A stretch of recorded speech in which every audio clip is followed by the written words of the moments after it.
Pria culun ini pun langsung mendatangi preman air itu guys, dan dia pun langsung menantangnya. Preman ini pun langsung memperhatikan pria itu. Mereka mengira pria ini masih culun aja. Preman ini pun terus memandangi pria itu, lalu dia pun mengarah kepada air gentong itu guys. Semua orang pun terkejut melihat pria ini mendatangi air gentong itu lagi. Dia pun mengira bahwasannya preman itu akan mengajarnya. Akhirnya pria ini pun dengan berani mendatangi air itu guys. Semua orang pun tidak tahu bahwasannya pria culun ini sangat kuat. Lalu dia pun langsung mengambil air dalam gentong itu. Pria culun ini pun tidak takut sama sekali guys. Lalu dia pun langsung mengambil air itu. Tiba-tiba tangannya langsung dipegang oleh preman itu guys. Lalu dia pun langsung melihatnya. Pria culun ini pun seketika ketawa. Lalu dia pun langsung menghajar preman itu dengan sekali pukulan. Preman itu pun langsung diangkatnya dengan satu tangan. Lalu dia pun langsung menantang seluruh preman itu guys. Sehingga ketuanya pun sangat marah. Pria ini pun hanya bisa tertawa. Lalu dia pun berubah menjadi ketua gangster. Pasukan preman itu pun langsung mendatangi pria ini guys. Tapi dia tidak takut. Akhirnya dia pun memandangi seluruh preman itu guys. Dia pun berjalan dengan santainya.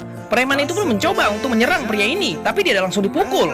Pria culun ini pun bukanlah orang yang mereka kenal. Lalu dia pun menghajar seluruh preman itu guys. Tenaganya pun sangat kuat, sehingga seluruh preman itu tidak ada yang sanggup melawannya. Ketua preman air ini pun langsung kena mental guys. Pria ini pun langsung menghajar preman yang mau datang lagi. Dia pun langsung ditendang, sehingga preman itu pun langsung terkapar semuanya. Akhirnya dia pun langsung menendangnya, sehingga preman itu pun terbanting. Ketua preman air itu pun langsung mendatangi pria ini guys. Dia pun mukulnya dengan ember. Akhirnya pria ini pun santai aja. Dia pun menangkap tangannya. Lalu dia pun melihat kepalanya berdarah guys. Akhirnya dia pun langsung mengambil ember itu, dan dia pun langsung memukulkannya kepada ketua preman itu, sehingga kepalanya pun berdarah. Anggota preman itu pun mencoba memukulnya dengan besi, tapi pukulan itu sangat geli. Anggota preman itu pun langsung seketika terdiam guys. Lalu ketua preman ini pun langsung lari ke atas karena dia ketakutan. Dia pun berlari dari pria itu, tapi dia tidak bisa lari guys karena dia sudah didatangi. Pria ini pun langsung mendatanginya, dan dia pun sudah berhadapan di depannya. Akhirnya pria ini pun langsung berjalan ke arahnya guys, dan langsung memukuli ketua preman itu tanpa ampun. Pria culun ini pun langsung menghantamkan kepala ketua preman itu ke besi, sehingga kepalanya pun langsung masuk ke dalam besi itu guys.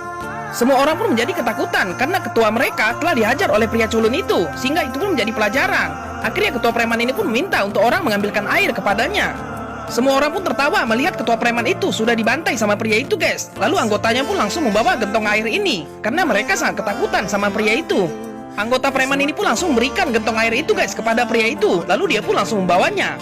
Pria ini pun langsung membawa gentong air itu dan menyaksikan kepada semua orang bahwasannya dialah penguasanya di sini.